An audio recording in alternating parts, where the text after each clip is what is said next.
Hola, ¿cómo están? Estamos en este especial Congreso Futuro 2021, donde nuestra área completa, Futuro 360, a través de Desafío Tierra y su programa Futuro 360, busca cubrir todas las conversaciones que se están teniendo en este espacio y que nos permiten mirar de una forma distinta tanto el desarrollo de nuestro país como cómo somos parte del desarrollo global desde Chile hacia el mundo. Y uno de los puntos donde esta frase no suena como megalómana, sino que es real, es el hidrógeno verde, el desarrollo energético, porque Chile es una potencia que puede llegar a ser una potencia mundial en materia de aporte de energías renovables o de alternativas energéticas en este mundo que tanto necesita sacar el carbón y meter energías limpias, porque la energía es algo que no vamos a reemplazar. Necesitamos energía para poder desarrollarnos. El punto es cómo la hacemos para que en el paso no terminemos generando mayores externalidades negativas ni mayores problemas a la misma humanidad. Es por eso que hoy día quiero presentar a mi invitado. Él es Erwin Platt, es CEO de Low Carbon y además es miembro del Consejo de Hidrógeno Verde, H2O, ¿no? Soy socio profesional de H2 Chile, la Asociación Chilena del Hidrógeno. Correcto. Tú lo dices mucho mejor que yo, es que yo en este estado a veces lo digo al revés. Oye, te quiero agradecer por estar con nosotros para hablar justamente de lo que tocó en tu panel conversar, que son las potencialidades que existen para Chile en materia de hidrógeno. Tú además eres ingeniero, yo te conozco de otras andanzas, pero que siempre tienen que ver con cómo hacer que Chile se mueva hacia la innovación y hacia una innovación que sea sostenible y que promueva su propio desarrollo. Entonces, ¿qué oportunidades ves en particular en este universo que se está abriendo con el hidrógeno verde? Mira, yo creo que es un deber de todos nosotros, ahora que salió la ley de eficiencia energética, donde el hidrógeno se declaró como combustible, eso es todo, y después tenemos que ver qué hacemos con este combustible. Es importante porque está metido en la ley de eficiencia energética, y eso quiero enfatizarlo.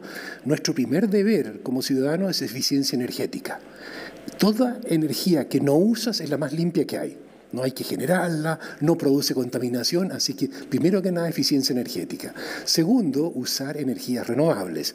Y estamos todavía en la parte fácil, estamos viendo de descarbonizar la electricidad. La electricidad es poquitito, es 22% de la energía en Chile, ¿no es cierto? Pero tenemos mucho potencial de electricidad renovable. Y eso nos va a ayudar para descarbonizar todo el resto. El resto es el 78% de la energía en Chile. ¿Qué es? ¿Que está compuesto por? Que son combustibles. Y hoy día estamos importando 8.000 millones de dólares todos los años en combustibles fósiles. Es una locura porque tenemos petróleo que tenemos, ¿no es cierto? Podemos importar crudo, pero todo lo que hace la ANAP es dividirlo en pedacitos y decir esto es diésel, esto es benzina, esto es queroseno.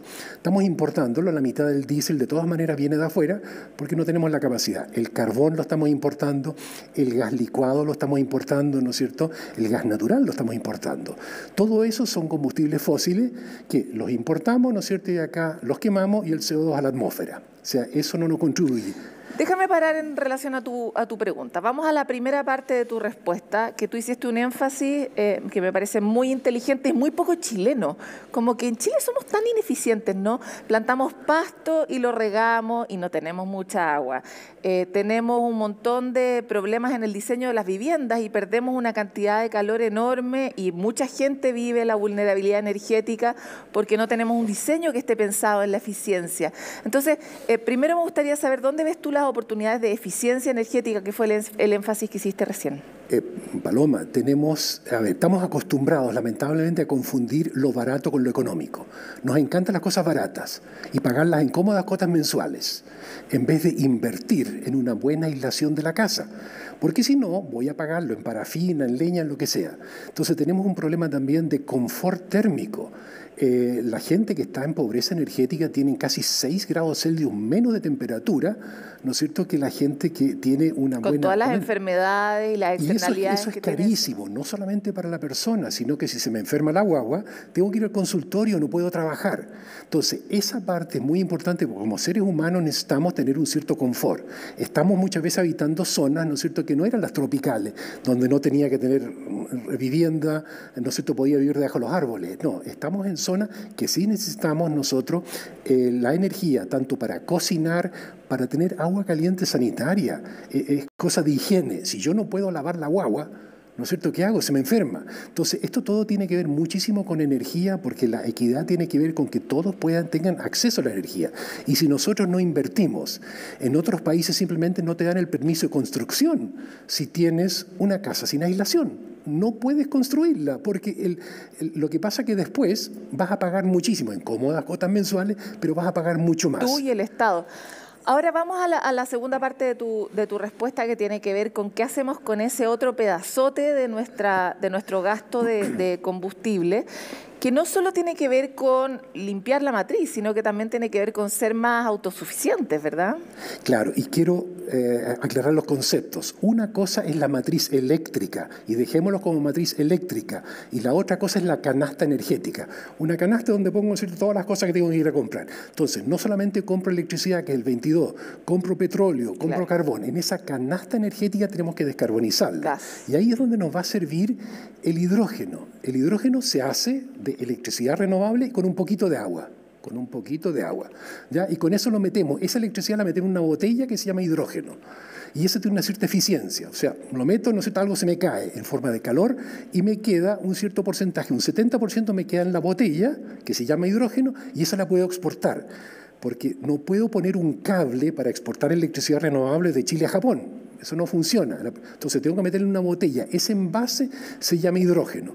Hay otros envases que se llaman amoníaco, se llaman etanol, se llaman combustibles sintéticos. Son envasar energía renovable. Nada más. Si no es una nueva forma. Es como la envaso. Después la puedo usar. Entonces la gracia que tiene el hidrógeno verde es que tengo un envase bastante bueno. De hecho, el 70% me cabe dentro de la botella. Se me cae un poco. Vamos a avanzar tecnológicamente en mejorar esa eficiencia. O sea, en vez de botar el 30, voy a botar el 20 o el 10. Tenemos electrolizadores made in Chile que están sobre el 90%. O sea, apenas se me cae el 10%.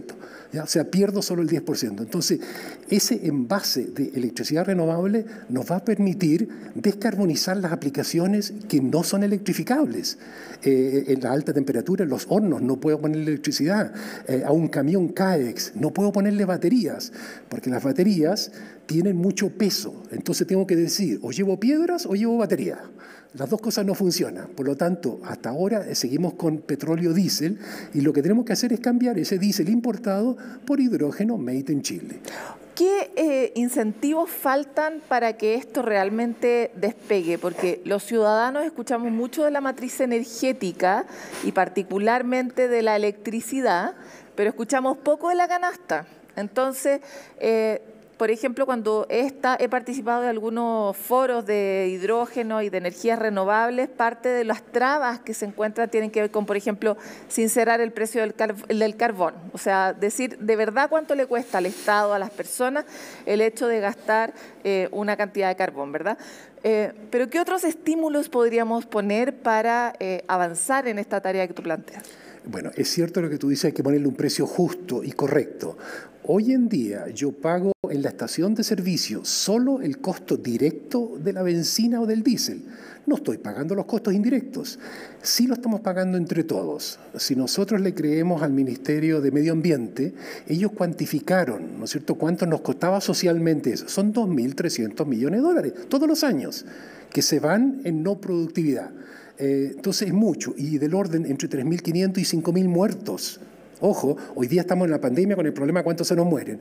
Y todos los años dejamos que se nos mueran 5.000 chilenos y no salen los diarios. Esa es la pequeña diferencia. Entonces nosotros con el problema ambiental estamos matando personas en forma indirecta. Entonces si yo tengo mi estufa y está saliendo el humo, a mí quizás no me pasa, pero a mi vecino sí. Entonces, ojo con eso, el precio justo tiene que incluir los costos indirectos. Hasta ahora no le hemos puesto el cascabel al gato. ¿Por qué? Porque todos queremos que mejor que sea barato, pero no es económico. O sea, como sociedad sí nos está costando. Entonces, en estas cosas siempre hay que hacer... Y porque hay muchos incentivos en esas industrias para no ponerle el cascabel al gato también. Son mercados muy grandes que han sostenido riquezas de otro tipo durante mucho rato. Deshacer ese mundo tampoco es tan fácil. Esa es la diferencia. Entonces nosotros tenemos el problema de cuando hacemos un análisis de energía, tenemos que hacer un análisis de ciclo de vida. ¿Cuánto me cuesta comprarlo? ¿No es cierto? ¿Cuánto me cuesta la mantención? ¿Cuánto me cuesta la energía? Y nosotros nos vamos por lo barato. Un ejemplo, en el edificio donde yo vivo, ¿no es cierto?, los conserjes tienen toda la razón de tener calefacción. Y se traen un calefactor eléctrico que cuesta 5.000 pesos. Esa cuenta a mí me cuesta 50.000 pesos al mes. O sea, el que se calefaccione con electricidad, lo que es una brutalidad, porque para generar esa electricidad tuve que quemar carbón. 1/3 de esa energía sale por los cables y 2/3 va como CO2 arriba. Entonces, ese tercio lo tomo para hacer calor de nuevo. Eso es una locura y nosotros como sociedad no hemos entendido eso, que sí tenemos energía, pero estamos creando estos problemas. Entonces, tenemos que ver de poner precio justo. Lo otro, tiene que haber un incentivo, ¿no es cierto?, cómo aportamos a la descarbonización del mundo. O sea, tenemos que creernos el cuento, no es tan obvio y hay muchos que todavía no creen en esto y que no se dan cuenta que este cambio climático nos hace daño como chilenos. O sea, tenemos un problema, ¿no es cierto? Se nos van las temperaturas, hay vendavales, hay un montón de cosas locas que antes no pasaban y eso basta con 2 o 3 grados, no es más que eso. El hecho de que tenga una temperatura más alta en el mar significa que puedo tener más CO2 dentro del agua y se me pone ácida. Se me acidifica como el agua mineral. Ervin, ¿cuándo te cayó la teja a ti?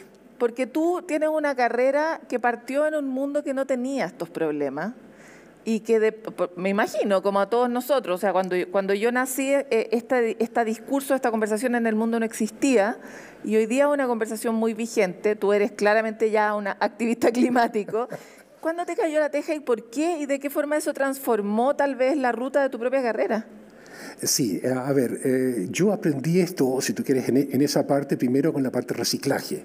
Cuando me tocó hacer el doctorado en Alemania, me encontré con que ya se estaban separando las cosas. Entonces, una complicación, tenía 5 tarros de basura. Entonces, abrías un yogur y dices, ¿y dónde va el plástico y dónde va el aluminio? Pero uno se va acostumbrando. El hombre es un animal de costumbre, ¿no es cierto? Y vamos siguiendo eso. Entonces, uno, al poner un background científico, sí que uno va entendiendo qué es lo que hace la ciencia.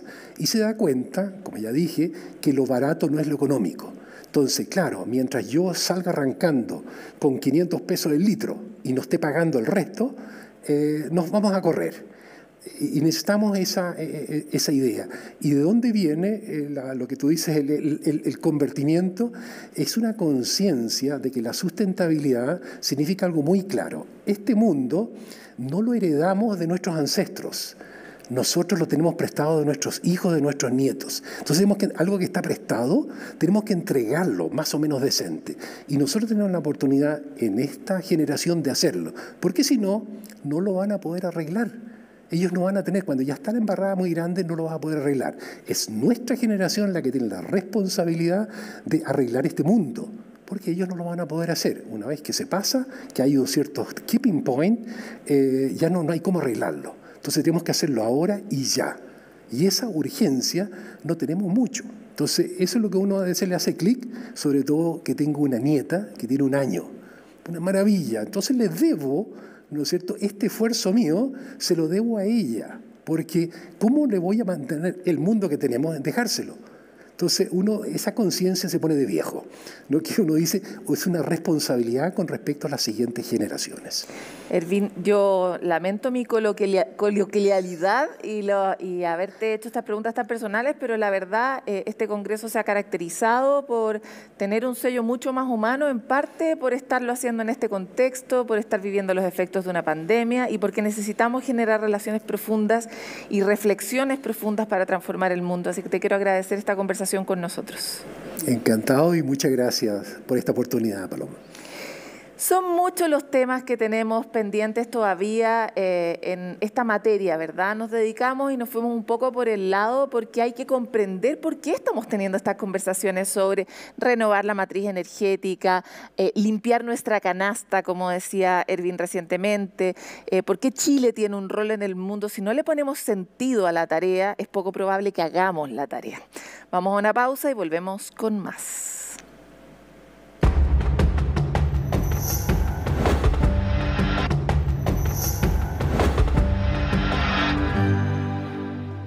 Para continuar con esta conversación sobre energía, transformación energética de nuestro país, es que hoy queremos hacer un doble clic específicamente en el tema del hidrógeno y para eso estamos con la presidenta la gerente general de la Asociación Chilena de Hidrógeno, H2, María Paz de la Cruz. Muchas gracias por estar con nosotros. Hola Paloma, gracias presidenta, por la invitación. Gerenta. Da igual. Lo más sí. Que hay de la asociación. Quisiera partir contigo hablando justamente sobre cómo se ha transformado el universo del hidrógeno verde en los últimos 3 años, porque por lo menos los ciudadanos tenemos la impresión de que hace 3 años no existía y que ahora existe mucho. ¿Es eso real o somos solo ignorantes? Mira, la verdad que el hidrógeno existe hace mucho tiempo, ¿ya? Lo que pasa que cuando se empezó a hablar mucho del hidrógeno verde, cuando los países comenzaron a aumentar sus ambiciones climáticas y empezaron a comprometerse con la carbono neutralidad. Entonces, empezaron a ver que dentro de esta matriz energética solamente el 22% era electricidad, por lo tanto la energía renovable solamente ayudaba a ese 20%. Y el resto eran los combustibles, de los cuales había industrias que eran muy difíciles de descarbonizar, como la industria marítima, como la aviación, la industria sobre todo que ocupa altos hornos en el fondo, que son difíciles de electrificar, y ahí apareció como una gran oportunidad el hidrógeno verde. ¿Por qué en términos tecnológicos, y lo más simples que puedas, el hidrógeno tiene tanto potencial? ¿Cuál es la gracia? Erwin en una entrevista anterior hablaba de que el hidrógeno era como un envase que te permitía guardar energía, pero ¿cuál es la particularidad? ¿O tiene mucha potencia? De partida tiene mucha potencia, tiene como 3 veces más energía que el diésel, pero una de las cosas, diría yo, que son las más características es la versatilidad que tiene, los distintos usos que tiene, las distintas aplicaciones. Tú el hidrógeno lo puedes ocupar directamente en los autos utilizando celdas de combustible. También lo puedes mezclar con gas natural y de usarlo como consumo domiciliario o como consumo industrial. También puede... Como para cocinar. Para cocinar también, claro. De hecho, había el gas de ciudad que se usaba antes del gas natural, contenía un porcentaje de hidrógeno. Entonces, la gracia es que ahora ocupe ese porcentaje de hidrógeno verde.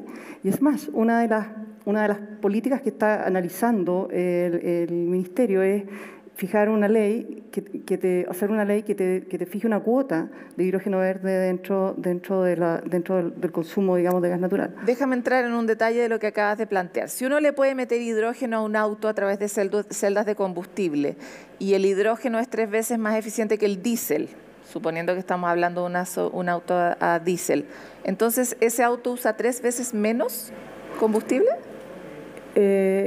Ese auto, o sea, la verdad... Si es 3 veces más fuerte... Mira, lo que te da el hidrógeno más que potencia, te da energía. La diferencia, la energía que te da el hidrógeno es más pareja.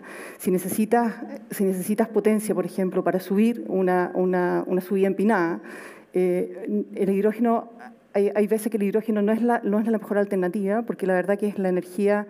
Es constante, pero si quieres mover un auto, como es el ejemplo que estamos dando... Y si lo quieres hacer constantemente, es la alternativa. En el fondo, el hidrógeno, si quieres hacer la comparación, si quieres estar corriendo, si estás corriendo una maratón y si quieres hacer un pique, necesitas otro tipo de combustible. Si quieres correr la maratón entera, necesitas el hidrógeno porque va a ser más constante en la energía que te va a entregar. Claro, no, mi pregunta era si además era un ahorro enorme, en el fondo, dado que era más eficiente. No, la verdad que quizás no es equivalente. Ahora, volviendo a tu pregunta anterior, yo diría que las aplicaciones las diversas aplicaciones son las que le han dado este gran momentum al hidrógeno verde, porque como comentaba antes, el hidrógeno lo puedes usar entonces para movilidad, lo puedes usar también en todo lo que es fertilizantes, porque lo puedes mezclar con nitrógeno y hacer amoníaco. Esos amoníacos sirven para fertilizantes, para la agricultura, y también te pueden servir como materia prima para la fabricación de explosivos para la minería. Lo puedes mezclar con CO2 y puedes tener metanol. Lo puedes mezclar también con CO2 y puedes tener combustible sintético. Y además, o sea, si ya no quieres usar ninguna de esas alternativas, puedes utilizar una celda de combustible estacionaria y devolverlo como electricidad directamente a la red. ¿Te fijas? Eso es lo lindo del hidrógeno. En el fondo, es flexible. Y además es el mejor consumidor, digamos, o representa una gran oportunidad también para todo este recurso renovable que tiene Chile, que tiene estas 70 veces Chile, digamos, para crecer. y que en el fondo se transforma en una muy buena oportunidad. ¿Qué nos falta, María Paz, para convertirnos en los más bacanes del mundo en hidrógeno, exportarlo, sacarle todo el trote? ¿Qué nos falta? Aprender, practicar, tener por fin plantas piloto produciendo hidrógeno verde acá, crear, capacitar, de hacer fortalecimiento de capital humano. Necesitamos ser capaces de colaborar. Lo que mencionaba un poco en mi entrevista, en la charla, es que, claro, estamos creando y hay fallas de mercado, claramente hay fallas de mercado, y esas fallas de mercado se superan solamente con colaboración. Y acá la magnitud que estamos hablando de inversión de los proyectos son proyectos que son entre 2,5 mil millones y 3 mil millones de dólares. O sea, son proyectos que quizás nosotros como chilenos no estamos tan familiarizados. Y necesitamos entonces que se junten varias empresas para poder diversificar los distintos riesgos. ¿Y existe ánimos societalis en nuestro país como para poder juntar a varias empresas que logren acumular ese nivel de capital para hacer ese nivel de inversión? Mira, ¿cuán lejos estamos de este sueño?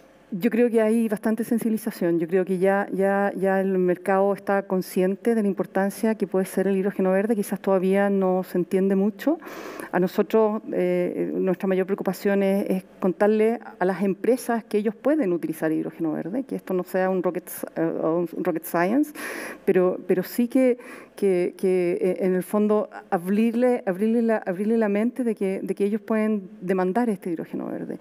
No solamente pensar en producir hidrógeno para exportar, sino también para empezar a producir hidrógeno, no tan solo para la minería, que sí, claro, puede ser un off-take importante, pero hay montones de otras aplicaciones que pueden ser muy fáciles. María Paz, te quiero agradecer por esta conversación con nuestra área de futuro. Estamos muy pendientes de este tema, así que seguramente te invitaremos más adelante en CNN Chile. Feliz. Muchas gracias a ti, Paloma, por la entrevista.